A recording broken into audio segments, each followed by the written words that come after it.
Olá, bem-vindos a mais uma conversa nossa aqui. Hoje o foco é um texto, assim, fundamental, né? Gênesis capítulo 1, o comecinho de tudo na Bíblia. Um começo e tanto. Com certeza. E para a gente entender melhor, vamos usar como base as notas de estudo de duas Bíblias que são referência: a Bíblia de Estudo Holman e a Bíblia de Estudo NAA, a Nova Almeida Atualizada. São fontes, assim, com muita pesquisa por trás. Sim, trazem perspectivas bem interessantes e detalhadas. E o que a gente quer fazer hoje é tentar desvendar, sabe? Os conceitos principais, como a história é contada, os temas teológicos importantes que esses estudos levantam sobre a criação do mundo ali em Gênesis. Vamos fundo nisso. Vamos lá. Bom, para começar, tem aquela frase que todo mundo conhece: no princípio criou Deus os céus e a terra. É curta, mas, nossa, o peso dela é enorme. As notas da Holman já falam que isso é a base de tudo o que vem depois. É a pedra fundamental, sem dúvida.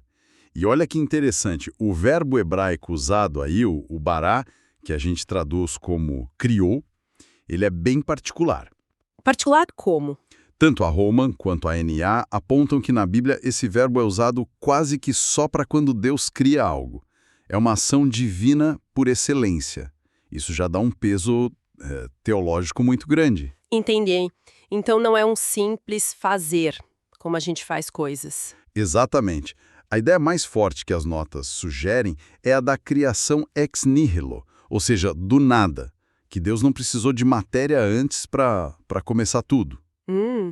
Ou, se não for exatamente do nada, no mínimo indica uma ação assim única, poderosa, que só Deus mesmo pode fazer. E aí, olha só, isso já coloca a Gênesis num lugar diferente de outras histórias de criação da época, lá do Oriente Médio Antigo. Ah, é? Qual a grande diferença? Bom, muitas dessas outras histórias começam com um caos que já existia, sabe? Ou deuses nascendo desse caos, ou até deuses brigando para ver quem arrumava a bagunça cósmica. Pensa nos mitos da Babilônia, por exemplo. Sim, Tiamat e Marduk. Isso. Gênesis 1 corta com isso de cara. Desde o primeiro verbo, bará, você tem um Deus único, soberano, agindo com um propósito claro. Não tem briga, não tem matéria rival, é a vontade de Deus que cria. Isso já estabelece uma visão de mundo totalmente diferente, né? Monoteísta ordenada. A Aná até destaca que a própria estrutura do capítulo já mostra isso, esse planejamento. Faz sentido. E aí, logo no verso 2, vem a descrição da terra no início, sem forma e vazia.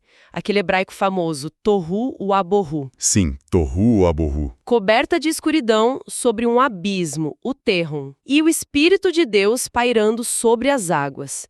É uma imagem, nossa, bem forte e um pouco misteriosa, né? É muito rica essa imagem. E esse termo Terron, abismo, é fascinante, porque ele lembra um pouco, linguisticamente, a Tiamat, aquela deusa do caos aquático lá da Babilônia que a gente falou. Ah, tem essa conexão. Tem uma semelhança no nome, sim.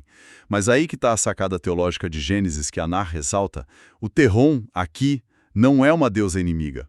É só a condição inicial. As águas profundas, sabe? Sem poder próprio, desmistificadas. É o palco onde Deus vai atuar, não o inimigo para derrotar. Entendi. Então o caos não é uma força contra Deus, mas o ponto de partida que Deus vai organizar. Exatamente. É a matéria-prima, digamos assim, sobre a qual a ordem vai ser imposta. E sobre esse terron, sobre essas águas, está o Espírito de Deus. As notas, tanto Holman quanto Na, exploram o que isso pode significar. E o que elas dizem? Pode ser, de forma mais literal, um vento poderoso de Deus, varrendo tudo, o que já mostra a ação divina, movimento. Certo. Ou, numa leitura mais teológica, pode ser a própria presença ativa de Deus, sabe? A energia divina ali, pairando, pronta para começar a ordenar, a dar forma, a trazer vida.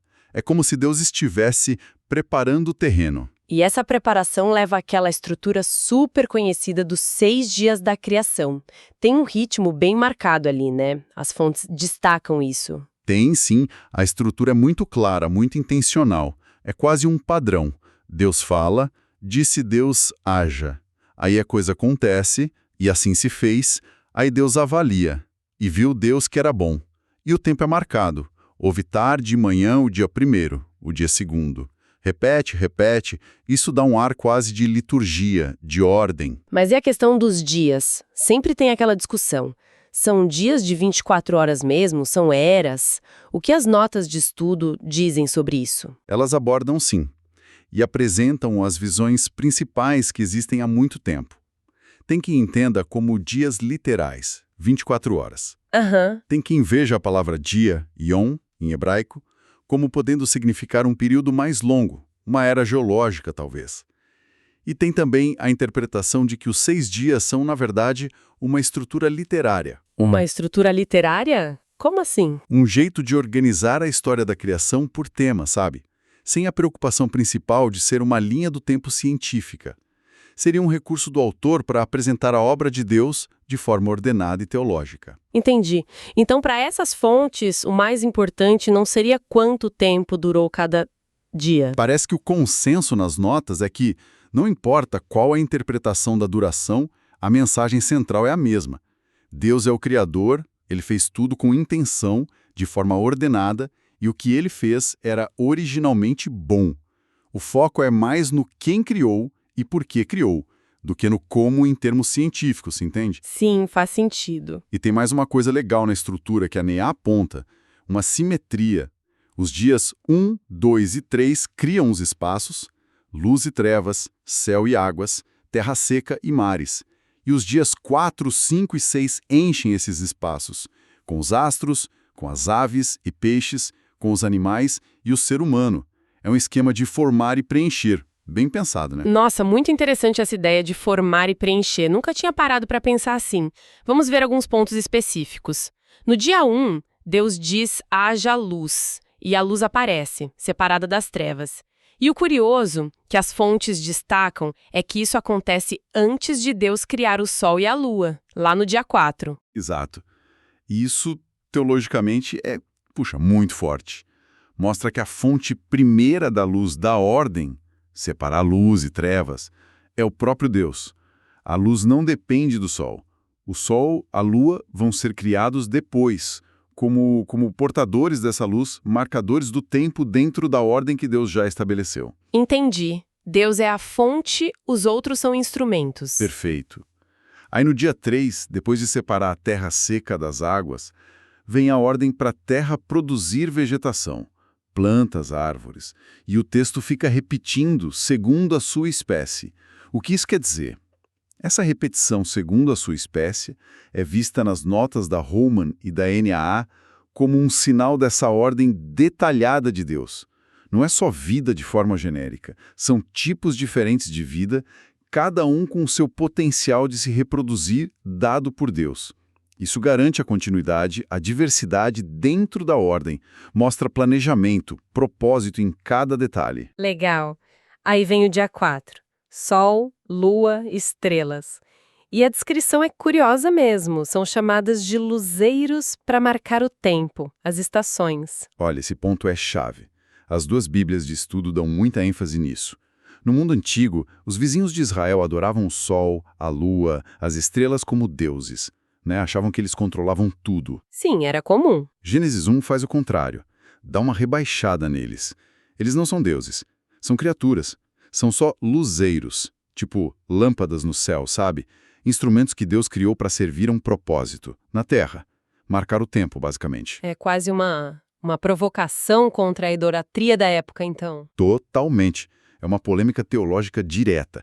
A nota da NAA até sugere que usar luzeiro maior e luzeiro menor, em vez de chamar de Sol e Lua pelos nomes que podiam ter ligação com deuses pagãos, foi de propósito, para tirar qualquer ideia de que eles eram divinos. Eles são parte da criação, obedecem a Deus. Nossa, faz toda a diferença ver por esse ângulo. Bom, no dia 5, Deus cria os seres vivos das águas e dos céus. Peixes, aves. E o texto fala das grandes criaturas marinhas, os taninim. Essa palavra tem o ar meio de monstro, não? Tem um pouco, sim.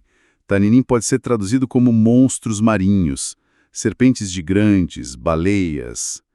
As notas da Holman e da Nacon comentam que essa palavra podia lembrar figuras de monstros do caos lá dos mitos vizinhos. símbolos das forças que precisavam ser dominadas. Certo. Mas, de novo, Gênesis vira o jogo. Aqui, os Taninim não são inimigos míticos, são só parte da criação boa e diversa de Deus. Talvez a menção deles sirva justamente para mostrar, olha, até essas criaturas enormes, que talvez dessem medo no povo da época, estão sob meu controle. Eu as criei. E Deus as abençoa para se multiplicarem. Isso mostra o domínio total dele. Entendi. Até o que parecia assustador é parte da boa criação. E aí a gente chega no dia 6, o último dia de trabalho, digamos assim. Primeiro os animais da terra, também segundo as suas espécies, e por fim o que parece ser o ponto alto de tudo, a criação do ser humano. A linguagem até muda um pouco, né? Façamos o homem à nossa imagem, conforme a nossa semelhança. Esse plural, façamos, por quê? Esse plural no versículo 26 é um clássico, um dos pontos mais discutidos. As notas de estudo Oman e NAA resumem as ideias principais. Pode ser um plural de majestade, tipo quando um rei fala nós, se referindo a si mesmo. Uhum. Pode indicar uma conversa dentro da própria divindade. Para a teologia cristã, isso depois vai apontar para a Trindade, né? Pai, Filho e Espírito Santo deliberando. Ou, outra ideia, pode ser Deus falando com os anjos, a corte celestial. Interessante. Seja qual for a interpretação exata, o uso do plural dá uma solenidade especial para esse momento. Fica claro que criar a humanidade foi uma decisão divina muito importante, muito deliberada. E o que quer dizer ser criado à imagem e semelhança de Deus? Tem a ver com a aparência física? Olha, a visão geral nas fontes é que não é principalmente sobre parecer fisicamente com Deus. A imago Dei, a imagem de Deus, é mais sobre ter qualidades ou capacidades que refletem quem Deus é. Tipo que, por exemplo? Capacidade de se relacionar com Deus, com outras pessoas, com a natureza, raciocínio, consciência moral, criatividade e, muito importante, a tarefa de agir como representante de Deus na Terra, de governar, cuidar da criação em nome dele. Então ser imagem de Deus é também sobre a nossa função, nosso papel e nossas capacidades. Isso. E um ponto crucial que as duas Bíblias de estudo destacam. O texto fala homem e mulher os criou, verso 27. Os dois, a imagem de Deus. Essa dignidade, essa função, pertence tanto ao homem quanto à mulher, igualmente. A imagem divina se expressa nessa dualidade complementar. Entendi, é para ambos. E junto com essa criação especial vem uma ordem, um mandato lá no verso 28. Frutificai e multiplicai-vos, enchei a terra e sujeitai-a, dominai.